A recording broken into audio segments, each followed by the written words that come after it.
போராட்டத்தில் பெண்கள் பற்றிய தமிழ் பெண் பொதுவெளி, தமிழீழத்தில் அதன் வளர்ச்சியும் வீழ்ச்சியும் என்னும் இந்த நூல் வெளியீட்டு விழாவை தலைமை வகித்து சிறப்பித்துக் கொண்டிருக்கிற, நூலை வெளியிட்டு இந்த நிகழ்வுக்கு சிறப்பு சேர்த்திருக்கிற மறுமலர்ச்சி திராவிட முன்னேற்ற கழகத்தின் பொதுச் செயலாளர் பெருமதிப்பிற்குரிய அண்ணன் புரட்சி புயல் வைகோ அவர்களே, மறுமலர்ச்சி திராவிட முன்னேற்ற கழகத்தின் துணை பொதுச் செயலாளர் அன்பு சகோதரர் மல்லை சத்யா அவர்களே, உரையாற்றி விடைபெற்று சென்றிருக்கிற பேராசிரியர் சரஸ்வதி அவர்களே,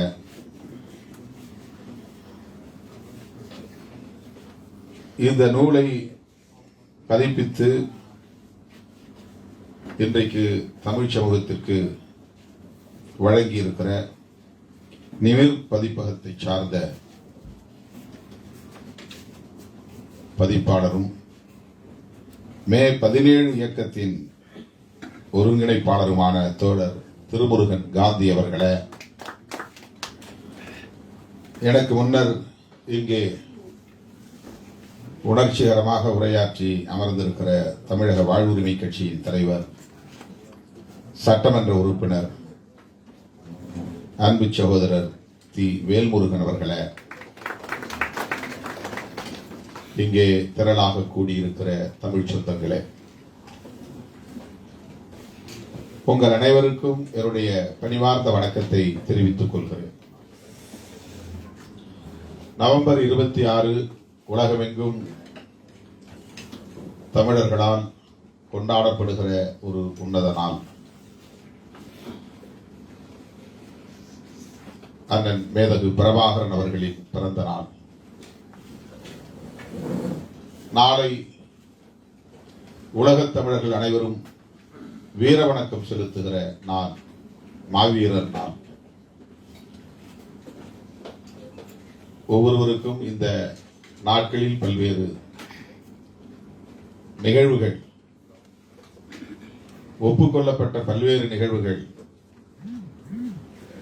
உண்டு.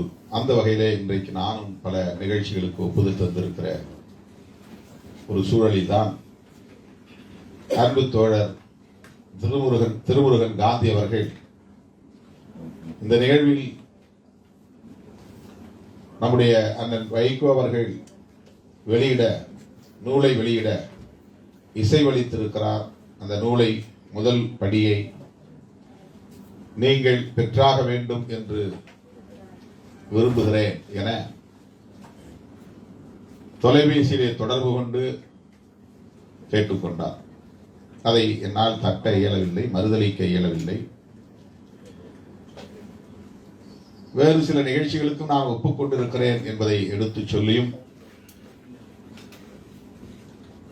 இந்த நிகழ்வுகளை நீங்கள் பங்கேற்க வேண்டும் என்று நான் பெரிதும் விரும்புகிறேன் என தனது விருப்பத்தை மறுபடியும் அவர் சொன்ன நிலையில் உடனே நான் அதற்கு இசைவு தெரிவித்தேன். உள்ளபடியே நான் மகிழ்ச்சி அடைகிறேன். இந்த வாய்ப்பை எனக்கு வழங்கிய மே 17 இயக்கத்திற்கும், குறிப்பாக தோழர் திருமுருகன் காந்தி அவர்களுக்கும் என்னுடைய நெஞ்சார்ந்த நன்றியை உரித்தாக்குகிறேன்.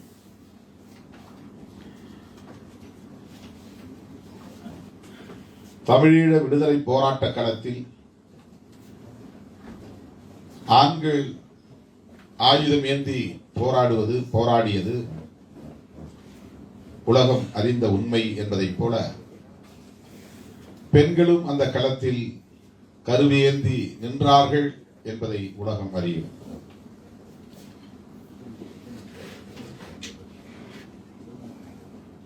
பெண்கள் எப்படி இந்த களத்தில் காடுகளில், புதர்களில், கடும் வெயிலில், கொடும் குளிரில் பகையை எதிர்த்து போராட முடியும்? இந்த கேள்வி எல்லோருக்கும் எழுவது இயல்பு. இது எந்த அளவுக்கு நடைமுறை சாத்தியம் உள்ளது என்றெல்லாம் எண்ணுவது இயல்பு. ஆனால் இதை மிக இலகுவாக அதே நேரத்தில் வெற்றிகரமாக நிகழ்த்தி காட்டிய பெருமைக்குரியவர் அண்ணன் மேதகு பிரபாகரன் அவர்கள். கேள்விப்பட்டோம் அல்லது புத்தகங்களில் படித்தோம் என்பதை கடந்து களத்தில் நேரடியாகவே அன்பு பெண் போராளிகளை, தங்கைகளை, தமக்கைகளை சந்திக்கக்கூடிய ஒரு வாய்ப்பை நான் பெற்றவன். 2002 மானுடத்தின் தமிழ் கூடல் நிகழ்வுக்காக அழைக்கப்பட்டிருந்த போது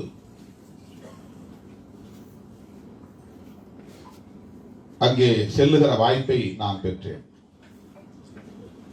போர் நிறுத்த ஒப்பந்தம் நிறைவேறிய நேரம் A9 சாலை என்கிற யாழ்ப்பாணத்திற்கு செல்லுகிற அந்த சாலை திறக்கப்பட்டிருந்த சூழலை பயன்படுத்தி கலை இலக்கிய கழகம், புதுவை ரத்தினதுரை அவர்களின் தலைமையில் இயங்கிய அந்த கலை இலக்கிய கழகம் ஒருங்கிணைத்த முதல் நிகழ்வு, அரசியல் நிகழ்வு மானுடத்தின் தமிழ் கூடல். தமிழகத்திலிருந்து 5 பேர் அழைக்கப்பட்டார்கள். அதிலே நானும் ஒருவன். அந்த A9 சாலையில் பயணிக்கிற போது ஏற்பட்ட அந்த அனுபவம், அதை ஒரு எழுத்தாளராக நான் இருந்திருந்தால் எழுதியிருப்பேன். இன்னும் என் உள்ளத்திற்குள் அது உறைந்து கிடக்கிறது.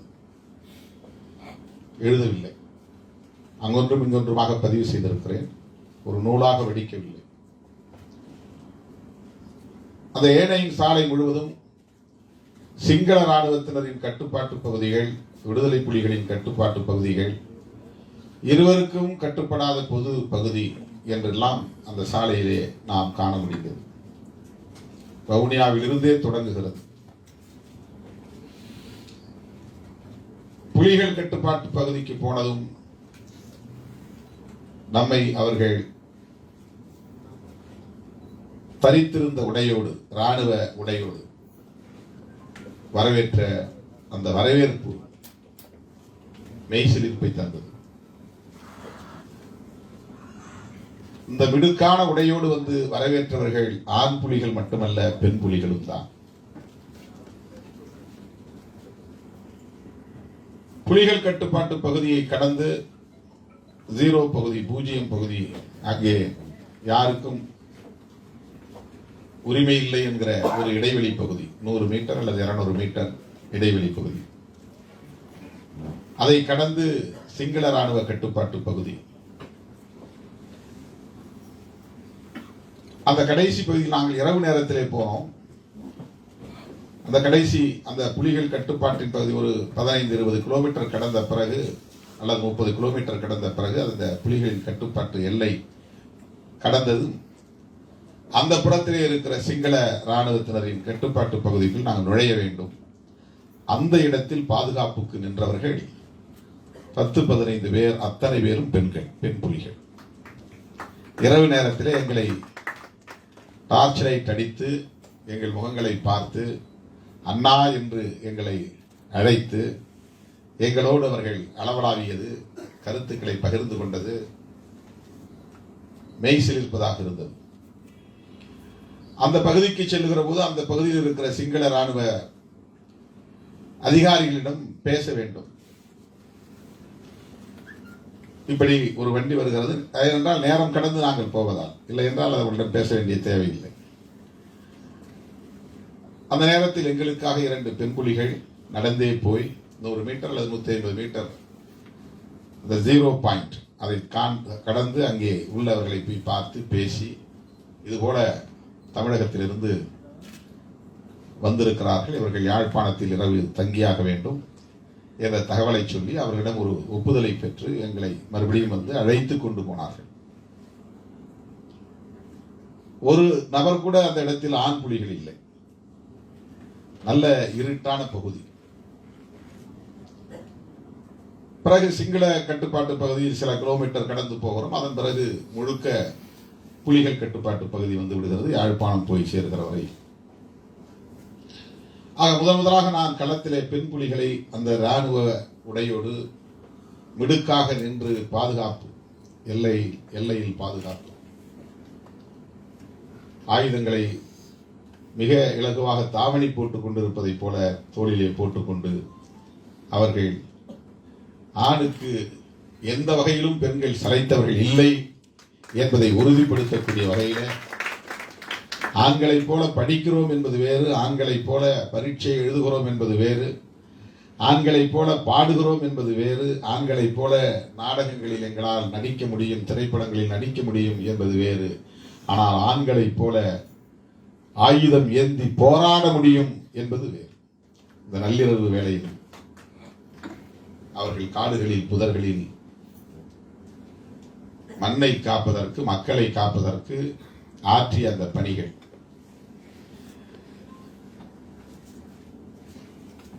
மானுடத்தின் தமிழ் கூடல் நிகழ்ச்சிகளை எல்லாம் முடித்துக் கொண்டு நாங்கள் 5 நாட்கள் கழித்து வன்னிக்கு வருகிறோம். வன்னியிலே அனைத்துலக தலைமைச் செயலகத்தில் எங்களை வரவேற்பதற்காக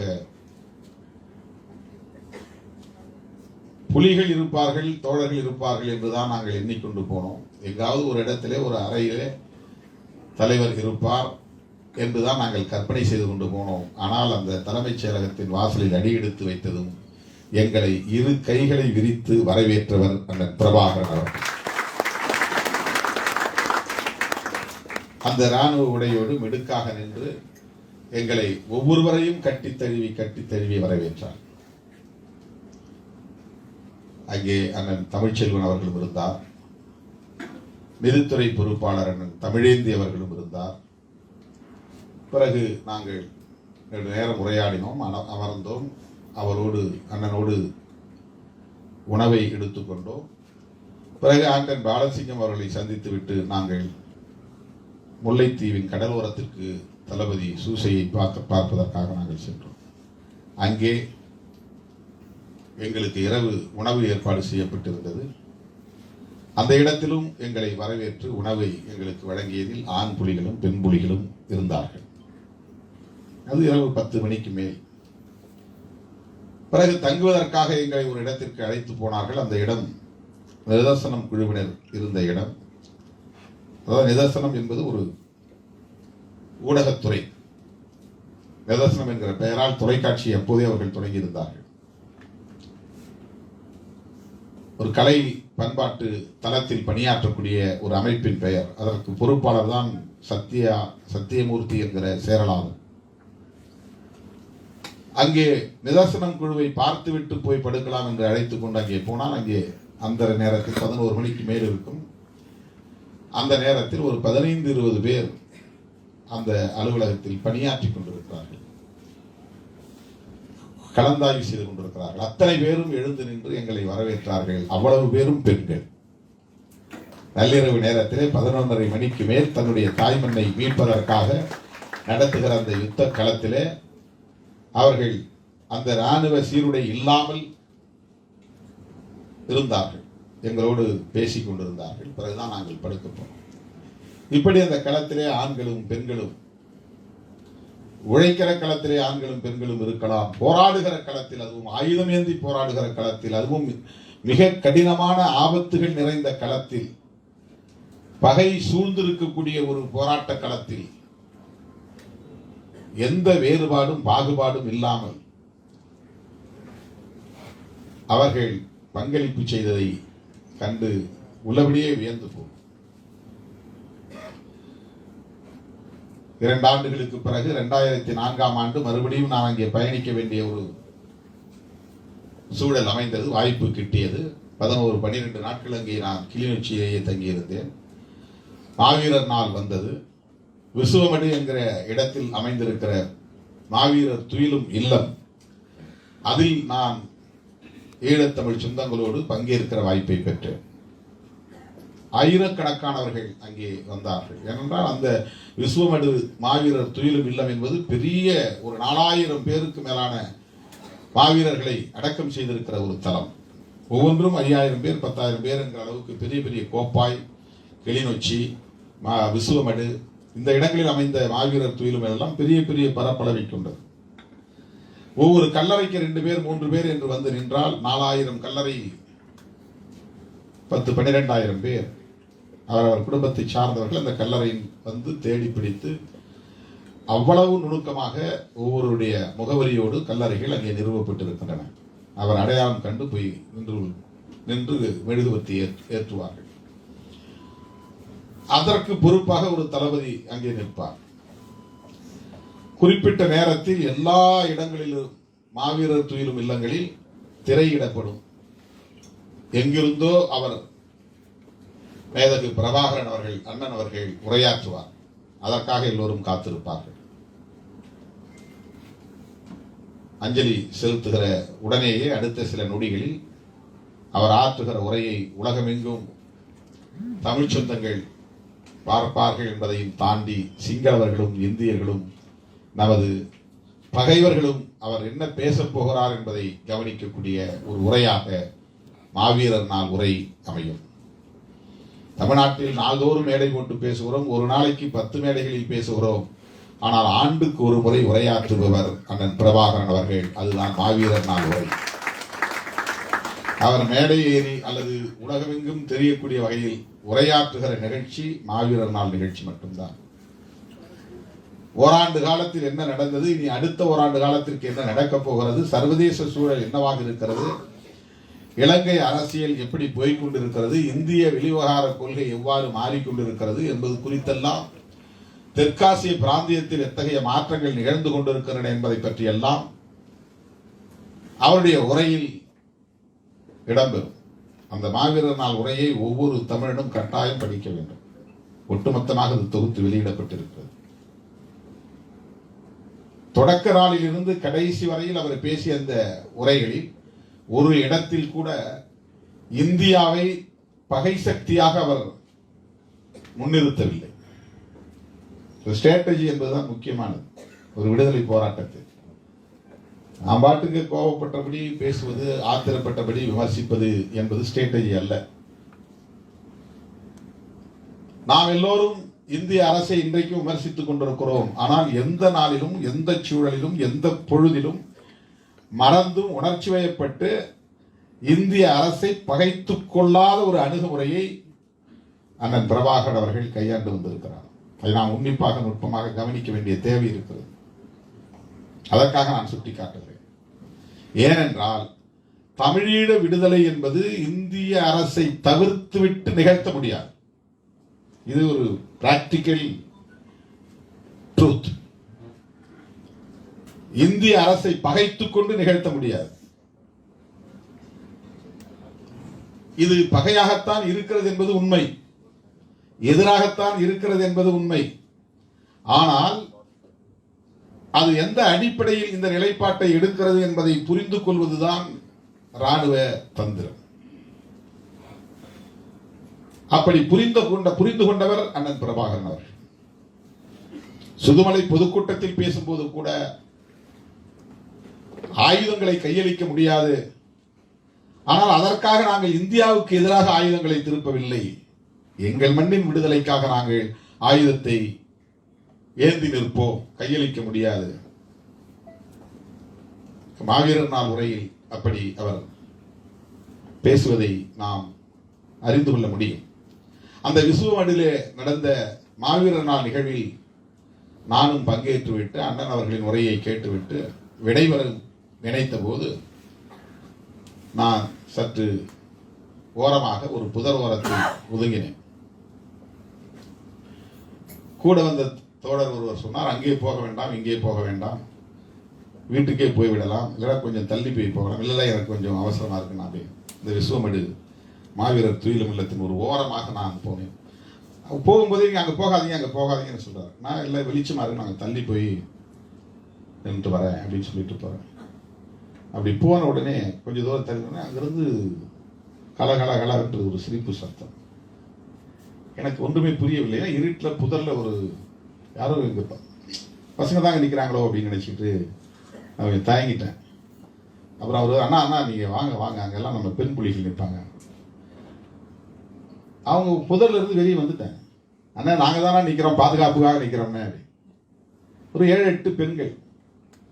அது கொஞ்சம் தள்ளி, ரொம்ப தூரம் தள்ளி, புதர் தெரியல, வெளிச்சத்திலே தெரியல. இப்ப மாவீரர் துயிலும் இல்லத்தை சுற்றி பாதுகாப்புக்காக ஆண் புலிகள் நிற்கிறார்கள் என்று நினைத்தால் பெண் புலிகள் நிற்கிறார்கள் என்பதை அப்போது நான் புரிந்து அதிர்ச்சி அடைந்தேன். ஒரு சம்பவத்திற்காக இந்த 1-2 சொன்னேன். பல நிகழ்வுகளை சொல்ல முடியும். அங்கே சந்தித்த பல போராளிகளை இவரை கூட நான் சந்தித்ததாகத்தான் நினைவு இருக்கிறது. இந்த நூல் ஆசிரியர் மாலதி அவர்கள். ஒவ்வொருவருக்கும் ஒவ்வொரு பொறுப்பு, ஒவ்வொரு இல்லங்களை கவனித்துக் கொள்ளக்கூடிய பொறுப்பு, ஒவ்வொரு துறையை கவனித்துக் கொள்ளக்கூடிய பொறுப்பு.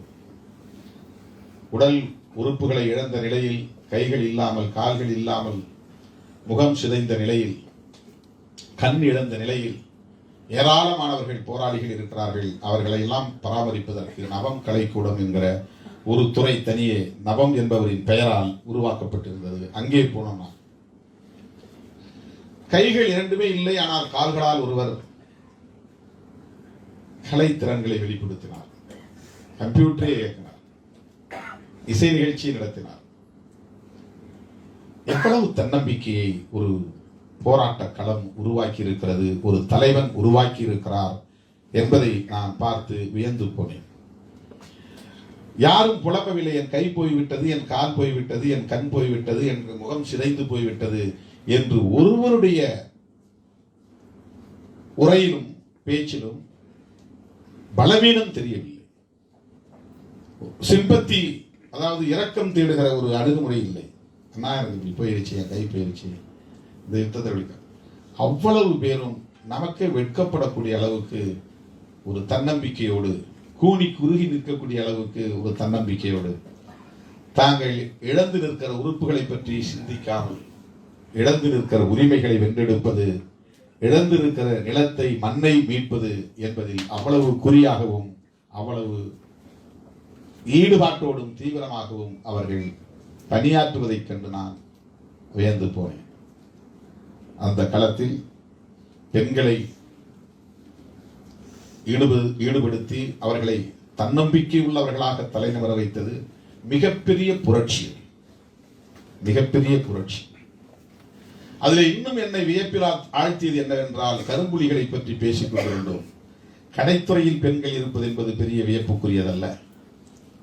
கலைத்துறையில் பாடகர்களாக இருப்பது அல்லது பறையடிப்பவர்களாக இருப்பது, கலைத்துறையில் அவர்கள் ஆகச் சிறந்த கலைஞர்களாக தங்களை ஆளுமையை வளர்த்துக் கொள்வது என்பதை காட்டிலும், கரும்புலிகள் இயக்கத்திலே பெண்கள் ஏராளமானவர்கள் இணைந்திருக்கிறார்கள். கரும்புலிகள் என்றால் அவர்கள் தங்களை தாங்களே தற்கொலை அளித்துக் கொள்ள உறுதி எடுத்துக்கொண்டு அதிலும் தம்மை இணைத்துக் கொள்கிறார்கள். யாருக்கும் யார் கரும்புலி என்பது தெரியாது.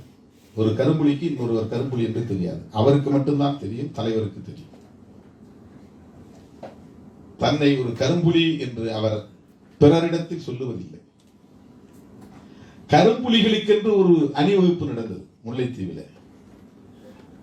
ஒரு 200-300 பேர் அதில் கலந்து கொண்டார்கள். அவ்வளவு பேரின் முகமும் மூடப்பட்டிருந்தது, கருப்பு துணியால் மூடப்பட்டிருந்தது. யார் யார் என்று யாருக்கும் தெரியாது. 200 பேர் அணிவகுத்து வருகிறார்கள், இடைவெளி விட்டு. அதிலே பெண் புலிகளும் இருந்தார்கள். நான் மிகவும் வியப்பாக கேட்டேன். அதிலே ஒரு சிலர் மனம் திறந்து பேசினார்கள். இந்த வேலையை நீ செய்ய வேண்டும் என்று எங்களுக்கு கட்டளை வரும், சரி என்று ஒப்புக்கொண்டதும் எங்களுக்கு அடுத்து ஒரு அழைப்பு வரும். அந்த அழைப்புக்காக நாங்கள் ஏக்கத்தோடு காத்திருப்போம். இந்த நாளில், இந்த இடத்தில் இந்த நடவடிக்கையை மேற்கொள்ள வேண்டும் என்கிற ஆணை இருக்கிற போது அது நடப்பதற்கு ஓரிரு நாட்களுக்கு முன்னால் ஒரு அழைப்பு வரும். என்னவென்றால், தலைவரோடு அமர்ந்து சாப்பிடுவது, அவரோடு பேசுவது, அதற்கான ஒரு அழைப்பு. அதுதான் எங்கள் வாழ்நாளில் நாங்கள் எதிர்பார்க்கக்கூடிய மிக முக்கியமான ஒன்று என்று அந்த தோழர்கள் சொன்னார்கள். எவன் களத்தில் போய் தன்னை தற்கொலை அளிப்பதற்கு கட்டளைக்கு ஒத்துக்கொண்டானோ அவன் அதற்கு முதல் நாள் தலைவரோடு அமர்ந்து உணவு எடுத்துக் கொள்வதும் மனம் விட்டு பேசுவதும் தலைவரோடு மகிழ்ச்சியாக இருப்பதும் ஒரு நடைமுறையாக இங்கே இருக்கிறது என்பதை கரும்புலிகளின் மூலம் நான் அறிந்து கொண்டேன். அதில் பெண் புலிகள் இருந்தார்கள் என்பதுதான் முக்கியமானது. கடற்புலிகளிலும் பெண் புலிகள் உண்டு, கரும்புலிகள் உண்டு. வான்புலிகளிலும் அப்படி பெண் புலிகள் உண்டு, கரும்புலிகள் உண்டு. ஊடகத்துறை கலைத்துறையில் பெண் புலிகள் உண்டு, அதிலும் கரும்புலிகள் உண்டு. அதாவது கேமராமேன், வீடியோ, ஒரு யுத்தம் எடுத்து பகையை நோக்கி சண்டை போடுவது என்பது எவ்வளவு கடினமானதோ அதைவிட கடினமானது அதை படம் எடுப்பது. அவ்வளவு கடுமையான இடங்களுக்குள்ளே புதர்களுக்குள்ளே நின்று காடுகளுக்குள்ளே நின்று அந்த காட்சிகளை எல்லாம் பதிவு செய்வது கடினமானது. அடுத்து ஒற்றுத்துறை, உளவுத்துறை, உளவு புலிகள், அதிலும் பெண் புலிகள் உண்டு, அதிலும் கரும்புலிகள் உண்டு. எனக்கு தெரிந்து இந்த அளவுக்கு பெண்களை ஆண்களுக்கு நிகராக உடல் வலிமையும் உள்ள வலிமையும் உண்டு என்று உறுதிப்படுத்தி அவர்களை ஒரு மாபெரும் சக்தியாக களத்தில் நிறுத்திய பெருமைக்குரியவர் அண்ணன் பிரபாகரன் அவர்கள். இடங்கள்ல போலீஸ் விட பெண் போலீஸ் இருக்கிறாங்க. இப்போ ராணுவத்தில் கூட பெண் அதிகாரிகள் சிலர் வந்திருக்கிறாங்க. ஆனால் இது எவ்வளவு பெரிய பகை சூழ், ஒரு 22 நாடுகள், ஏகாதிபத்திய நாடுகள் எல்லாம் சேர்ந்து எதிர்க்கிற யுத்தம் அது. சிங்களவர்கள் மட்டும் கிடையாது, இந்தியா மட்டும் கிடையாது, அமெரிக்கா, இங்கிலாந்து, கனடா,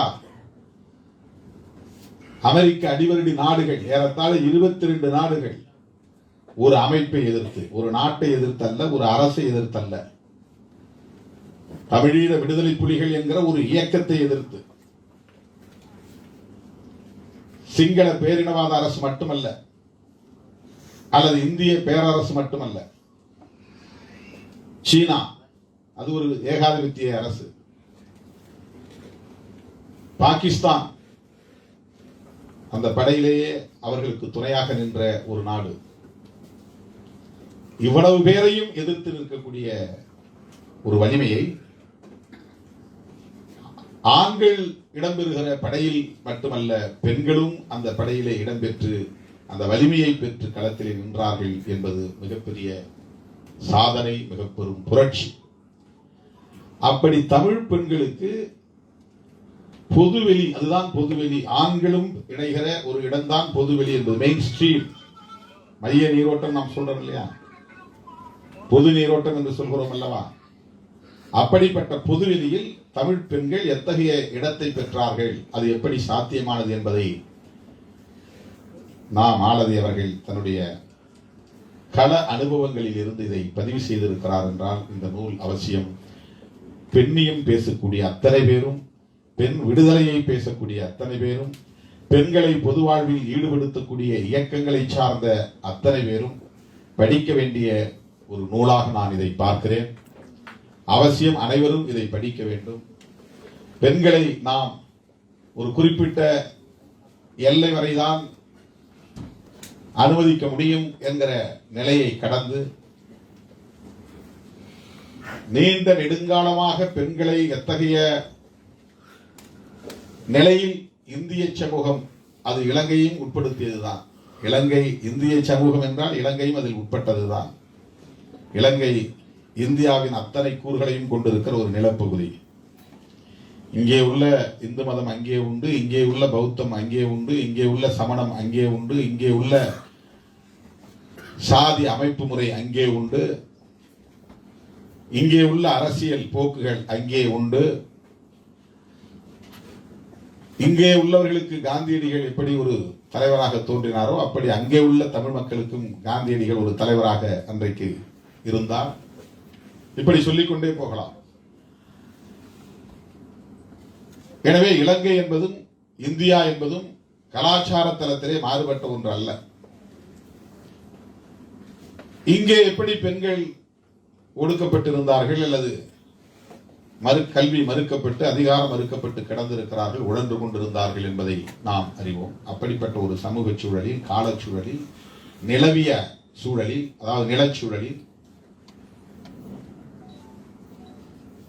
இலங்கை தீவிலே தமிழ் மண்ணிலே அந்த பெண்களை சமூக தடைகளை தகர்த்துவிட்டு பொதுவெளிக்கு கொண்டு வந்தது.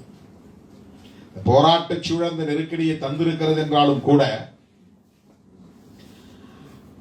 அதை வெற்றிகரமாக முன்னெடுத்து வழிநடத்தக்கூடிய வலிமைப்படுத்தக்கூடிய ஒரு தலைமை, நேர்மை திறம் வாய்ந்த தலைமை, புரட்சியை நோக்கி மக்களை வழிநடத்தக்கூடிய ஆற்றல் வாய்ந்த ஒரு தலைமை, பாலின வேறுபாடுகளில் இருந்து அரசியல்படுத்துகிற, அவர்களை மீட்டு அரசியல்படுத்துகிற ஒரு ஆளுமை வாய்ந்த தலைமை அண்ணன் மேதகு பிரபாகரன் அவர்களின் தலைமை. பெண்கள் எல்லா துறைகளிலும் எப்படி பிரிகேடியர் என்று ஒரு ஆண் படைத்தளபதிக்கு ஒரு பதவியை அல்லது ஒரு பொறுப்பை வழங்கியிருக்கிறார்களோ அப்படி அந்த அளவுக்கு பெண் புலிகளும் அந்த பதவியை எட்டி இருக்கிறார்கள். அவர்களின் கீழ் ஆண் படையணிகளும் உண்டு.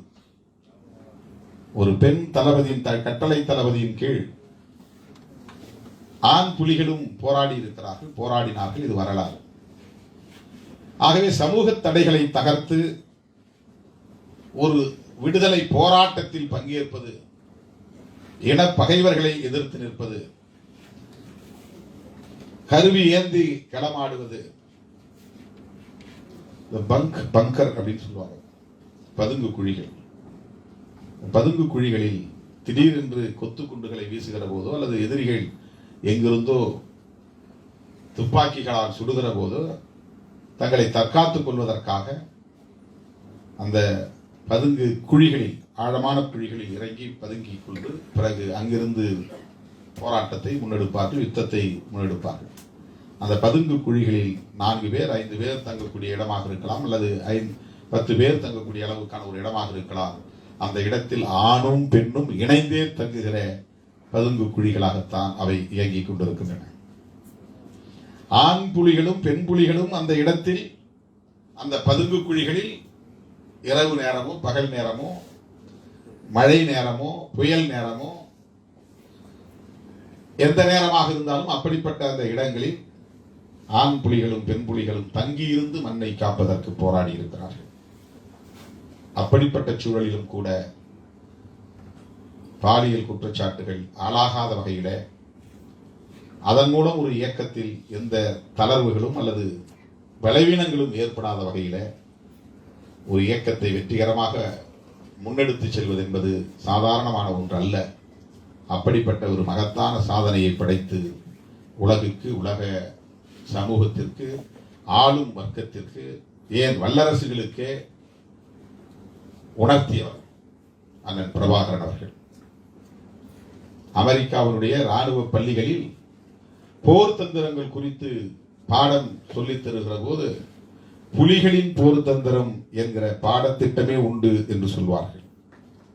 இவர்கள் எந்த நாட்டிலும் பயிற்சி பெற்றவர்கள் இல்லை, ராணுவ பள்ளிகளை உருவாக்கி பயிற்சி பெற்றவர்கள் இல்லை. ஆனால் உலக நாடுகளையே ஆக்கிரமிக்க துடிக்கிற அல்லது ஆக்கிரமித்துக் கொண்டிருந்த அமெரிக்காவின் படை பள்ளிகளில், படை பயிற்சி பள்ளிகளில் புலிகளின் ராஜதந்திரம் என்பது ஒரு சப்ஜெக்டாக, ஒரு பாடத்திட்டமாக இருந்தது என்று கேள்விப்படுவோம். உலக வரலாற்றில் எவரும் சாதிக்க முடியாததை சாதித்து காட்டிய ஒரு பேர் இயக்கம் அண்ணன் மேதகு பிரபாகரன் அவர்களின் தலைமையிலான பேர் இயக்கம் இன்றைக்கு உலக சூழல் மாறியதன் விளைவாக நசுக்கப்பட்டிருக்கிறது. இது வெறும் அரசியல் சதிகளால் வீழ்த்தப்பட்டதல்ல, அல்லது துரோகங்களால் மட்டுமே வீழ்த்தப்பட்டதல்ல. நாம் என்ன நினைப்போம்னா, இந்த சமூகத்துக்குள்ளே, இந்த கட்சிக்குள்ளே, இந்த அமைப்புக்குள்ளேயே இருந்தவர்கள் வெளியே போய் காட்டி கொடுத்து விட்டார்கள், அதனால் வீழ்ச்சி அடைந்தது என்று ஒரு கோணத்தில் நாம் பார்க்கிறோம். சில பேர் அரசியல் அறியாமையால் தமிழ்நாட்டு அரசியலோடு அதை பிணைத்து பார்த்து இங்கே இந்த கூட்டணி அந்த கூட்டணி, அதனால் தான் இந்த பாதிப்பு என்று பேசுகிற ஒரு நிலையை பார்க்கிறோம். இந்த விமர்சனங்கள் எல்லாம் தமிழீழ ஆதரவு சக்திகளை சிதறடிப்பதற்குத்தான் பயன்படும். தமிழீழ ஆதரவு சக்திகளை ஒருங்கிணைப்பதற்கு பயன்படாது. ஆனால் உலக சூழல் என்பது பெரிய அளவிலே மாறியது. அதனால் உலகளாவிய ராணுவ நடைமுறைகளில் மாற்றங்கள் நிகழ்ந்தன. இதை நான் தொடக்கத்தில் இருந்து சொல்லி வருகிறேன். 2000 இந்த அமெரிக்க இரட்டை கோபுரம் இடிக்கப்பட்ட பிறகு, தகர்க்கப்பட்ட பிறகு உலக அரசியல் சூழலில் ஏற்பட்ட மாற்றங்கள் இந்த சரிவுக்கு, இந்த வீழ்ச்சிக்கு மிக முக்கியமான காரணம். இதை மட்டும் நான் சொல்லி நிறைவு செய்ய விரும்புகிறேன். இந்த இரட்டை கோபுரம் இடிக்கப்பட்ட பிறகு அமெரிக்க ஏகாதிபத்திய அரசு தனது அடிவருடி நாடுகளை எல்லாம் ஒருங்கிணைத்து பயங்கரவாத இயக்கங்களை ஒழிக்கப் போகிறோம் என்று முடிவெடுத்து, அப்படிப்பட்ட அந்த பயங்கரவாத இயக்கங்களின் பட்டியலில் அல் கொய்தாவை மட்டுமல்ல விடுதலை புலிகளையும் இணைத்தார்கள். அந்த இணைப்புக்கான சூழல் உருவானது. ஒரு தேசிய இன விடுதலை போராட்டத்தை ஒரு பயங்கரவாத இயக்கமாக சித்தரித்தார்கள். வெகு மக்கள் பங்கேற்கக்கூடிய ஒரு இயக்கத்தை பயங்கரவாதிகளின் கூடாரமாக சித்தரித்தார்கள். அல் கொய்தா இயக்கமும் தமிழீழ விடுதலை புலிகள் இயக்கமும் ஒன்றா என்பதை எண்ணி பார்க்க வேண்டும். அதனால்தான் உலகத்தின் பல நாடுகளில் LTTE அமைப்புக்கு தடை விதிக்கக்கூடிய நிலை உருவானது. அமெரிக்க ஆதரவு அரசாங்கம் ஈழத்தில் அமைக்கப்பட்டதால், ரணில் விக்ரமசிங்கே தலைமையில் அங்கே அமைந்ததால் அவர்களுக்கு இன்னும் வெகு இலகுவாக ஏதுவான வாய்ப்பாக அமைந்துவிட்டது. அதன் பிறகு ஏற்பட்ட படிப்படியான வீழ்ச்சிகள் தான் இந்த போராட்டம் நசுக்கப்படுவதற்கு முதன்மையான காரணி என்பதை மறந்துவிடக்கூடாது. என்ன பலவீனங்கள் இருந்தாலும் அதை சரி செய்து விட முடியும். ஆனால் உலகச் சூழலில் ஏற்பட்ட அந்த மாற்றம் என்பது இனி உலகத்தில் ஒரு வல்லரசின் ஆதரவு இல்லாமல், ஒரு ஏகாதிபத்தியத்தின் ஆதரவு இல்லாமல் எந்த ஒரு தேசிய இனமும் விடுதலை பெற முடியாது என்கிற ஒரு உலகச் சூழல் அமைந்திருக்கிறது. அமெரிக்காவுக்கு தெரியாமலோ, சீனாவுக்கு தெரியாமலோ, அல்லது அந்த வீட்டோ பவர் உள்ள 5 நாடுகளுக்கு தெரியாமலோ உலகத்தின் இந்த பூமியில் எந்த முனையிலும் எந்த மூலையிலும் ஒரு குட்டி நாடு கூட உருவாகிவிட முடியாது. சர்வதேச சமூகத்தின் நல்லாதரவை பெறுவதில் தான் தமிழீழத்தை வென்றெடுப்பதற்கான சூழல் அமைந்திருக்கிறது. சர்வதேச சமூகத்தின் நல்லாதரவை பெறுவதற்கான முயற்சியில் அவர்களின் மீது நாம் கொண்டிருக்கிற அந்த உறவில் சில மாற்றங்களை நாம் ஏற்படுத்த வேண்டிய தேவை இருக்கிறது. அப்படி நாம் தமிழர்களை ஒருங்கிணைக்க வேண்டும், தமிழ் இனத்தை ஒருங்கிணைக்க வேண்டும். அதற்கு மாறாக உள்ளூர் அரசியலை பேசி தமிழீழ ஆதரவு சக்திகளை நாம் சிதறடித்தோமானால் தமிழ் ஈழத்திற்கு எதிராக அது அமையும், தமிழீழ சமூகத்திற்கு அது எதிராக அமையும். அண்ணன் பிரபாகரன் அவர்கள் கண்ட கனவை நிறைவேற்ற முடியாத ஒரு சூழலை அது உருவாக்கும் என்பதை மட்டும் இந்த நேரத்தில் சொல்லி, அனைத்துலக சூழலுக்கு ஏற்ப தமிழ் சமூகத்தை ஒருங்கிணைப்பதற்கு, ஐநா உள்ளிட்ட சர்வதேச சமூகத்தின் நல்லாதரவை வென்றெடுப்பதற்கு நாம் உரிய வழிவகைகளை காண ஒருங்கிணைந்து நிற்போம் என்பதை சொல்லி, இந்த நூலை எழுதிய மாலதி அவர்களை நெஞ்சார பாராட்டி, இதை உரிய நேரத்தில் வெளியிட்ட நிமிர் பதிப்பகத்தையும் தோழர் திருமுருகன் அவர்களையும் பாராட்டி வாய்ப்புக்கு நன்றி கூறி நிறைவு செய்கிறேன். நன்றி, வணக்கம். தமிழ் உறவுகளே வணக்கம். கடந்த ஏறக்குறைய ஒரு வருடத்தை நமது சேனல் நெருங்க இருக்கிறது. இந்த நேரத்தில் நீங்கள் கொடுத்த அத்துணை அன்புக்கும் அரவணைப்புக்கும் உங்களுடைய சப்போர்ட்டுக்கும் நன்றியை சொல்ல கடமைப்பட்டிருக்கிறோம். நண்பர்களே, உங்கள் நண்பர்களுக்கு நமது சேனல் லிங்கை ஷேர் செய்து, உங்கள் நண்பர்களை நமது சேனலை லைக் பட்டனை அழுத்தி லைக் செய்து, சப்ஸ்கிரைப் பட்டனை அழுத்தி சப்ஸ்கிரைப் செய்து, அதிலே ஆல் பட்டனை அழுத்தி நோட்டிஃபிகேஷனை பெறுவதற்கும் பெற்றும் நீங்கள் எங்கள் சேனலுக்கு மிகப்பெரிய வலிமையை கொடுக்கும்படி உங்களிடம் அன்போடு கேட்டுக்கொள்கிறோம். அது மட்டுமில்லாமல் எங்களுடைய சேனலில் எளியவர்களின், பேச இயலாதவர்களின் கருத்துக்களை பேசக்கூடிய இந்த பணியில், இந்த ஊடக பணியில் நீங்களும் உங்களுடைய கருத்துக்களை பகிர்ந்து நாங்கள் மேலும் சுவையாக இந்த நாட்டு நடப்புகளையும் அரசியலையும் உங்களுக்கு வழங்குவதற்கு எங்களுக்கு இதன் மூலம் உதவி செய்யுங்கள் என்று உங்களிடம் அன்போடு கேட்டுக்கொள்கிறோம். நன்றி, வணக்கம்.